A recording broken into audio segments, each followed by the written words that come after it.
بسم اللہ الرحمن الرحیم۔ معزز ناظرین، کیا آپ جانتے ہیں کہ ایک ایسا گناہ ہے جس کی سزا اللہ دنیا میں بھی دیتا ہے اور آخرت میں بھی؟ وہ گناہ ہے والدین کی نافرمانی۔ آج کی اس ویڈیو میں ہم جانیں گے نافرمان اولاد کی سزا کیا ہے، قرآن و حدیث اس بارے میں کیا کہتے ہیں، اور کیا اب بھی توبہ کا دروازہ کھلا ہے۔ ویڈیو آخر تک ضرور دیکھیں۔ قرآن کا حکم، اللہ تعالیٰ فرماتے ہیں اور تیرے رب نے فیصلہ کر دیا ہے کہ تم اس کے سوا کسی کی عبادت نہ کرو اور والدین کے ساتھ احسان کرو۔ سورۃ بنی اسرائیل۔ یہاں اللہ نے احسان کا حکم دیا ہے، صرف بات ماننا نہیں بلکہ دل سے عزت کرنا۔ اگر اولاد اونچی آواز میں بات کرے، آنکھیں دکھائے، دل دکھائے تو یہ نافرمانی ہے۔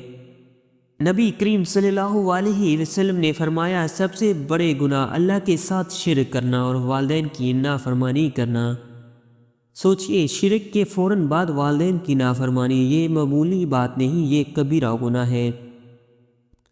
دنیا میں سزا، نافرمان اولاد کی زندگی میں عموماً سکون ختم ہو جاتا ہے، رزق میں برکت نہیں رہتی، دل بے چین رہتا ہے، کامیابی کے باوجود خوشی نہیں ملتی۔ حدیث کا مفہوم، ظلم اور والدین کی نافرمانی کی سزا اللہ دنیا میں ہی دے دیتا ہے۔ آخرت کی سزا، نبی صلی اللہ علیہ وسلم نے فرمایا، 3 لوگوں پر جنت حرام ہے، شرابی، نافرمان اولاد اور بے غیرت مرد۔ یہ الفاظ نہیں، آخرت کا الارم ہے۔ نوجوانوں کے لیے وارننگ، آج کی نافرمانی، ماں باپ پر موبائل کو ترجیح دینا، دوستوں کے لیے والدین کو نظر انداز کرنا، ماں کی دعا کی قدر نہ کرنا۔ یاد رکھیے، ماں کی بد دعا عرش ہلا دیتی ہے۔